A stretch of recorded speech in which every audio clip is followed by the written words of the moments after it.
Pois bem, comecemos pelas concepções acerca da cultura. Bom, afinal, o que é cultura? Você tem cultura? Eu tenho cultura? Seríamos nós todos sujeitos de cultura? Roque Laraia, ele diz que todo ser humano, ao vir ao mundo, ele vem e neste mundo já tem uma trama de conceitos, uma trama de formas, uma trama de linguagens, de sons, enfim, que se relacionam e que constituem a cultura de um povo, a cultura de uma família, a cultura de uma sociedade, enfim, as várias concepções de cultura. É claro que por mais que estejamos em um mesmo lugar, em uma mesma rua, em uma mesma comunidade, de repente você tem costumes que são diferentes dos meus. Talvez você que tenha irmão, você tem costumes que são diferentes dos costumes do seu irmão. Embora nós temos costumes que nós compartilhamos dessa mesma, digamos, dessa mesma fé, dessa mesma cultura com o outro. Temos algo em semelhante, mas também nós temos algo que nos define quem sou eu, que define quem é você, exatamente pelos costumes que nós aprendemos, por que não dizer, aprendemos com os nossos pais, com os nossos avós, com as pessoas que estão ao nosso redor, que vivenciaram durante algum tempo na nossa vida, que fazem parte da nossa história. Por isso que eu falei inicialmente na minha apresentação. Nós temos histórias, nós temos memórias, e essas memórias é o que nos mantém, é que nos faz quem somos hoje. Nós somos sujeitos de história, sujeitos de memória, porque nós aprendemos muito. Aprendemos muito e é o que nos constitui, de fato, como pessoas que somos hoje. Claro que o nome cultura, ele vem do termo latim e que antigamente era cultivo, cultivar alguma coisa, cultivar a planta, cultivar a terra, enfim. E que nos dias atuais, esse termo, ele inclui um emaranhado de conhecimentos, de crenças, de arte, de moral, de leis, costumes ou qualquer outra capacidade ou hábitos adquiridos pelo homem como membro de uma sociedade. Apenas o ser humano, ele é capaz de fazer cultura. Então, nós somos sujeitos da cultura. Nós somos a história, nós fazemos com que essa cultura ela se perpetue. É óbvio que o que hoje é comum, talvez outrora não era. As músicas que nós ouvimos hoje não são as mesmas músicas que nós ouvíamos antigamente, que os nossos pais ouviam antigamente. Quem é da década de 70, 80, sabe muito bem que os gostos pelas músicas, a lambada de outrora que se tinha, as serestas que se tinham, não são mais os eventos que se tem hoje. A forma de diversão, a forma de cumprimentar o outro, de falar com o outro, enfim. Os costumes, as roupas que fazem parte daquela cultura, né, dos nossos tempos, quem não é tão novinho assim. Eu já tenho 42 anos, já estou chegando aos 43. Então, a cultura ela vai se transformando, exatamente porque ela é dinâmica. Ela vai se modificando conforme os tempos, conforme os povos que vão fazendo com que essa cultura ela se modifique a cada dia, tá? E há quem compare a cultura de um e a cultura de outro, como às vezes a gente ouve falar, como é que aquela pessoa se veste daquele jeito? Que horrível! Menina, você viu como está fulano? Então, essa comparação da gente achar que o outro está estranho, essa questão de estranhamento, não é bom, embora isso às vezes nós façamos impensadamente. Mas isso é uma forma de você se tornar como superior. É uma forma que para a antropologia ela vem trazendo de etnocentrismo. É uma forma de etnocentrismo. O que é o etnocentrismo? Você achar que só a sua cultura é superior à do outro. Que a forma que você se veste, que a forma que você come, que a forma que você tem, os costumes que você tem da sua casa, enfim, da sua vida, é superior ao outro. Quer ver uma coisa bem prática que a gente já faz e faz muito bem, que a gente nem pensa que a gente está fazendo? Às vezes, quando comparamos os nossos filhos com os filhos do outro. Quando alguém vem falar, minha criança dorme até tarde, só dorme com os pais, na hora que o pai ou a mãe vai dormir, é que ela vai. Aí eu sou muito prática de dizer isso. Lá em casa tem horário, tem rotina. Lá em casa a história é outra. Quando nós estamos falando isso, nós não estamos só falando que lá a história é outra. Nós estamos dizendo que que a melhor forma de educar os nossos filhos é inserir a rotina. Embora nós saibamos que estudiosos eles já dizem isso. E é claro, uma criança ela ter rotina, isso é fundamental. Mas isso não significa dizer que o outro está errado e que eu estou certa. Que só eu, que a forma que eu visto, que a forma que eu me comporto, que a forma que eu estou direcionando a minha vida, a minha casa e os meus, seja a única forma correta. E aí nós estamos sendo etnocêntricos, porque nós estamos comparando uma realidade que é nossa, mas que não é do outro, mas que nós estamos sobrepondo essa nossa realidade como se fosse a melhor das alternativas. E precisamos lembrar, o que para mim é bom, o que para mim é o correto, para o outro pode não ser. E isso perpassa pelo respeito. Se nós respeitamos o outro, nós precisamos ouvir o outro, nós precisamos talvez entender ou não o outro, mas a gente vai precisar respeitar. Eu posso até não entender, dizer eu não concordo, mas eu vou precisar respeitar dentro da particularidade dele, porque afinal de contas, o outro é o outro, eu sou eu, somos diferentes, gostos diferentes, mente diferente. Não tem como sermos iguais se temos uma mente diferente. E nós acabamos avaliando o outro com base naquilo que nós idealizamos como correto. E aí nós queremos, não, mas isso é o certo, mas por que fulano faz isso? E por quê? E tantos porquês, quando na verdade nós estamos colocando o nosso achismo, o nosso pensamento como algo superior ao outro. Isso nós fazemos, quem de nós não faz no dia a dia? Nós estamos sendo etnocêntricos. Nós precisamos ter certeza, ter em mente isso o tempo todo. A realidade do outro é a do outro, não é a minha. O gosto do outro é do outro, não é o meu. O que é útil para mim é útil também para o outro? O que é útil para uma comunidade, digamos, quilombola, é útil para uma comunidade que está talvez no campo também, mas que seja uma comunidade de reforma agrária? Será que são os mesmos objetivos? Será que são as mesmas formas de viver e de fazer a história? Porque nós fazemos a história. Será que de fato podemos comparar uma realidade com a outra? Isso nós fazemos o tempo todo. E quando se trata de cultura, nós estamos o tempo todo dizendo que, de uma forma ou de outra, a nossa é a melhor. E vivendo em uma classe, infelizmente hoje nós estamos em uma sociedade de classes, em que tem a classe nobre, digamos, tem a elite, e tem a classe trabalhadora, a classe povão, né, popular. Nós vimos isso claramente também, né?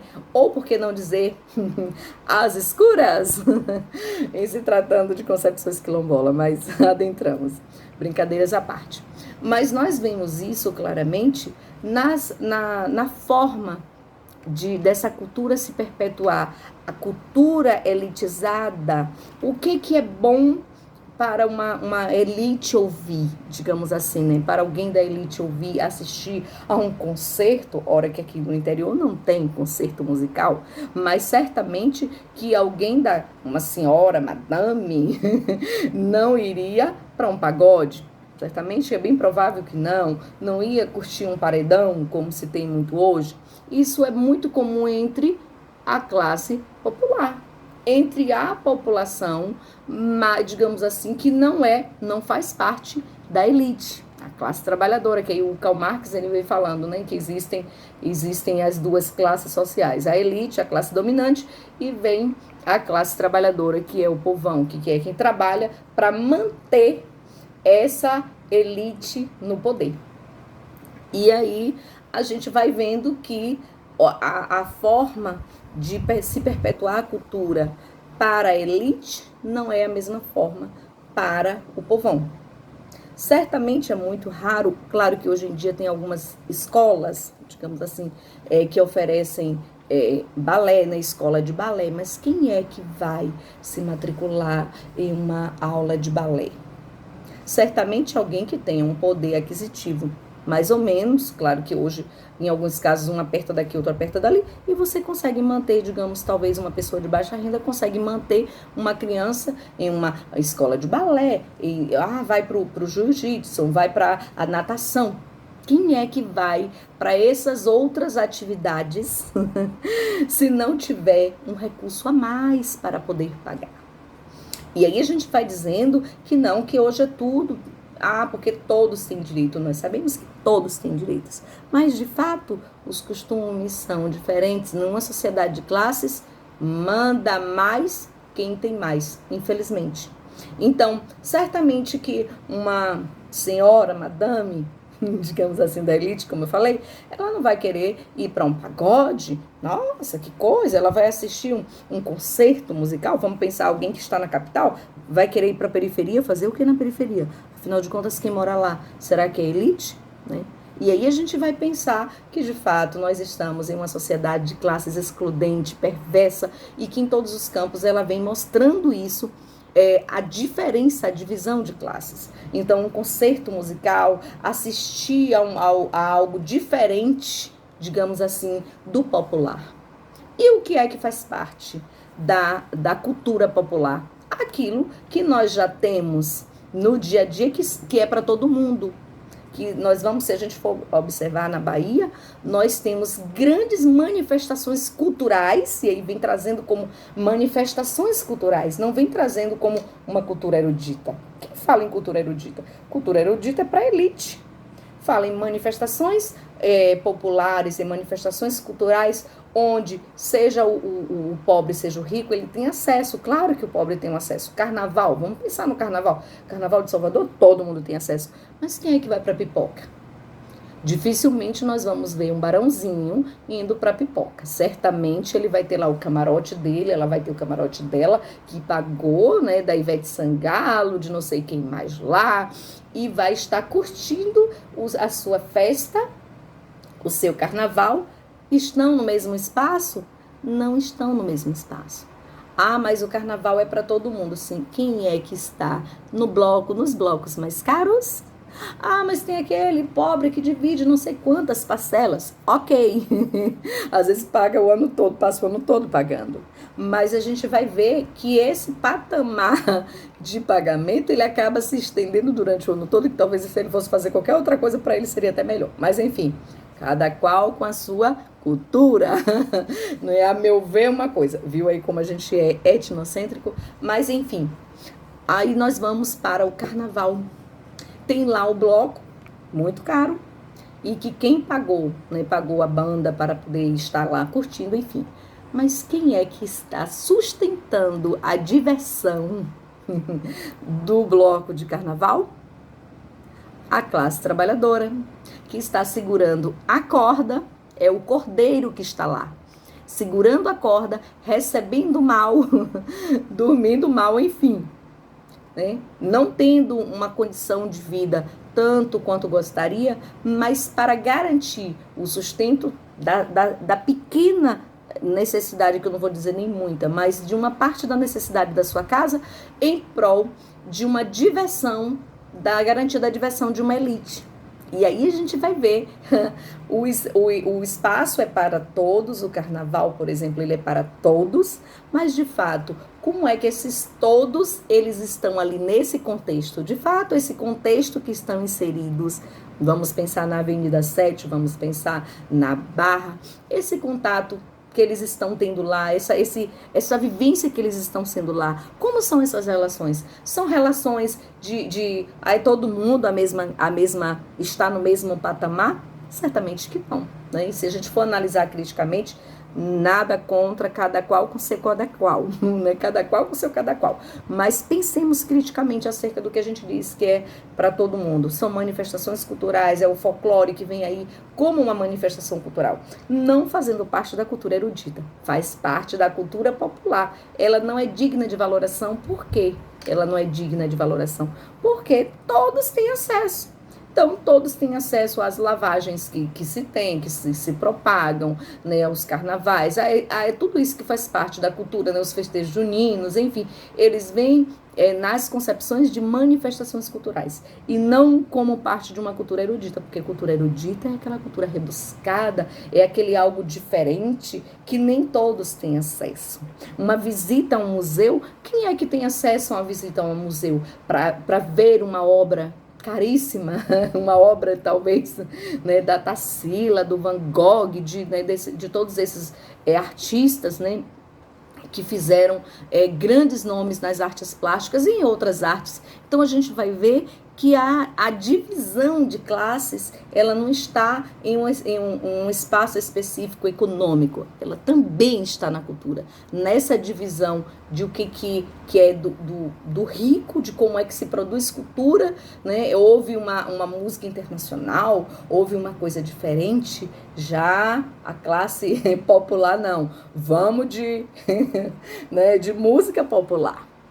E aí a gente vai vendo que a cultura ela vai se perpetuando de geração em geração, embora ela seja dinâmica, porque, como eu disse, ela muda de uma geração para outra, mas a gente precisa ver o que de fato a nossa cultura popular ela está fazendo para valorizar essa cultura popular e não ser simplesmente como uma manifestação, como se fosse algo que não fosse, como eu disse, digno de valoração, porque ela vem com esse conjunto complexo de costumes, enfim, e que faz ser quem somos hoje, como eu falei anteriormente, mas que infelizmente uma sociedade de classes ela acaba se dividindo, né? Cultura, né, de quem pode, cultura de quem obedece, não é? E aí o Roque Laraia, ele vem dizendo também que a cultura ela é dinâmica. E por que ela é dinâmica? Exatamente, porque ela se perpetua em uma determinada época. Era comum nós vestirmos, por exemplo, o jeans, que na minha época não era jeans, era jeans. Não sei se algum de vocês falavam assim, tá, meu povo? Mas isso faz parte de uma cultura em que os nossos cabelos, que são crespos, nossos cabelos, nós usávamos o punk. E aí eu não sei se vocês também sabem, vocês vão ficar curiosos para saber o que é esse punk, tá? Mas a cultura, ele vem dizendo que a cultura, ela condiciona a visão de mundo do homem. Você não enxerga as coisas da mesma forma que eu enxergo, que o seu irmão enxerga, que o seu amigo enxerga.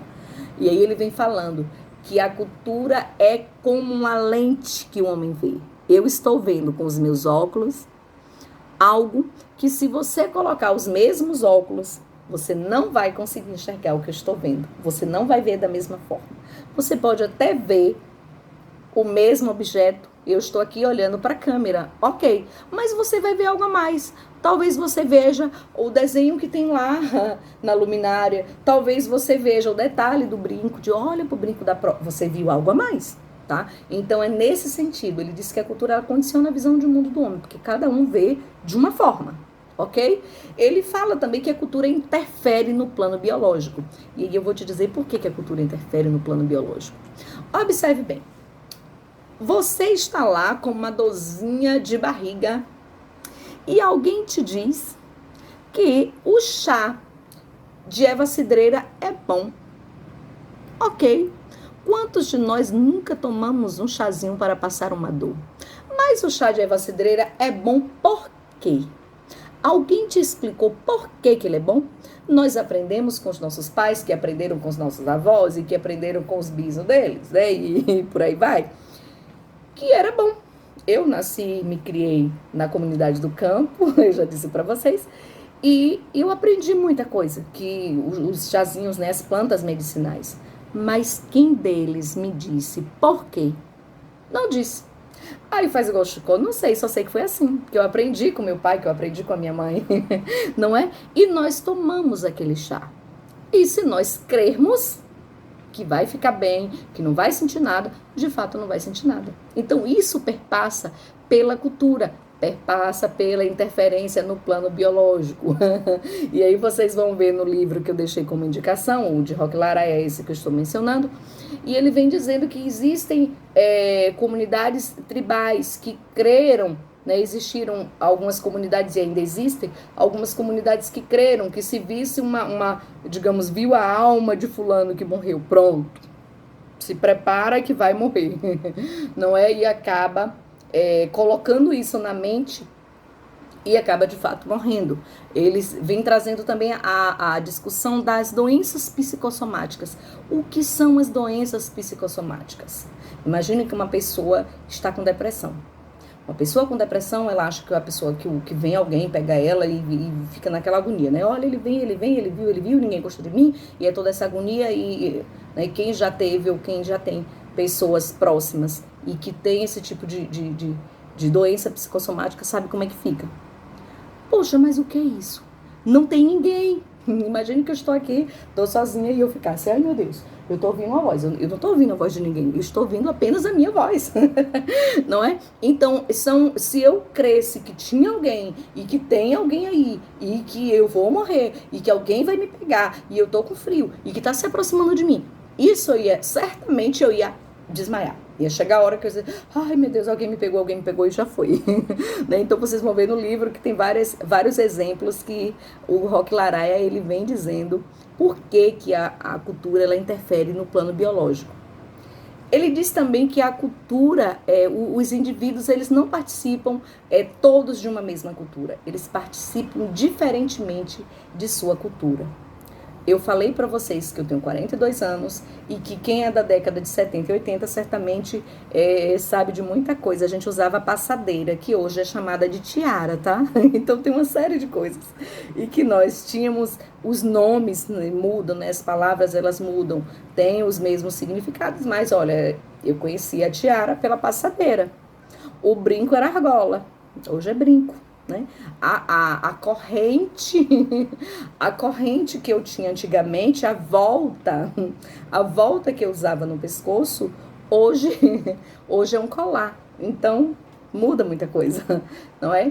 Então eu não consigo participar da mesma cultura. Por quê? Porque nós participamos da cultura conforme idade, conforme gostos, alguma coisa que nos define, que nos deixa mais, que temos mais afinidade com o outro. A cultura ela tem uma lógica própria. Eu falo e eu afirmo que isso é bom e eu tenho a minha lógica, assim como você tem a sua. Eu posso ter o costume de querer que todos almocem em casa no domingo, digamos assim, trazendo isso para nosso dia a dia. Mas talvez seja comum na sua casa cada um fazer seu prato e comer onde quer ou sair, enfim. Isso são costumes diferentes, né? Faz parte da cultura. E a cultura, como eu disse, ela é dinâmica. Por quê? Porque o que hoje é comum, amanhã pode já não mais existir. As músicas, como eu disse, as músicas que eu ouvi lá atrás, certamente não são as mesmas músicas que hoje o meu filho de 26 anos, que vai fazer agora em dezembro, não são as mesmas músicas que ele curte, e nem tampouco a minha pequena de 3 aninhos, que daqui a algum tempo vai estar aí grande e vivenciando outras situações que não foi a situação de mamãe. Então ela é dinâmica exatamente por isso, porque ela vai passando, o que era comum antigamente hoje pode não ser mais, ou quem sabe voltar como a gente vê a moda, né? A moda, antigamente nós tínhamos a boca de sino, hoje é a pampalona, talvez, né? Então tem algumas concepções diferentes. Antigamente eu sabia o que era o colã, né? O colã de antigamente, hoje é o body. Então vai se modificando, por isso que ele fala que ela é dinâmica. E aí vai se modificando. Ah, mas agora não veio o colã? Sim, veio com outro nome, com outras formas, enfim. Então é isso aí que faz sermos quem somos hoje. E é importante a gente sempre pontuar a questão do respeito. O respeito ao costume do outro é isso que vai fazer com que vivamos e vivamos em paz. Independente do meu gosto, independente do seu gosto, mas eu não concordo, eu não preciso concordar com o costume do outro. E isso perpassa por toda a nossa vida, seja questão de gostos particulares, pensando na questão material, ou pensando na questão espiritual, que aí é mais forte ainda, que cada um quer defender a sua religião, cada um quer dizer que a sua religião é melhor que a outra, mas lá não pode. Mas se eu pego a minha aguinha, eu, por exemplo, a minha fé, eu estou e sou, né, membro da Igreja Universal, graças a Deus. E é graças a Deus porque eu tô bem, amém. Cada qual com a sua fé. Mas você sabe que a gente levando a garrafinha com água, consagra, eleva, né, para os céus pela fé, e a gente toma crendo que esta água ela vai fazer o milagre na nossa vida. Não especificamente a água, né, mas é a fé. Então, existem pessoas que creem, obedecem, né? Existem pessoas que vão dizer que isso não passa de uma garrafa com água simplesmente e não vão crer. Bom, estão erradas? Não, cada qual com a sua fé. Isso perpassa pela cultura, ok? Então, é bem isso aqui que a gente vai estar, a gente precisa entender. Eu não preciso ter o mesmo costume que o seu, mas eu preciso respeitar os seus costumes e você respeitar os meus. Não é? Seja de Umbanda, seja de Candomblé, seja da igreja, enfim, de onde você for, cada qual com a sua fé e todo mundo se respeita. Então, creio que até aqui ficou bem claro essa concepção de cultura, né? O que já precisamos sair entendidos dessa discussão, sabendo o que é cultura, sabendo como ela se posiciona no nosso meio. Creio que o recado foi dado. Um forte abraço a todos vocês e nos vemos na aula seguinte.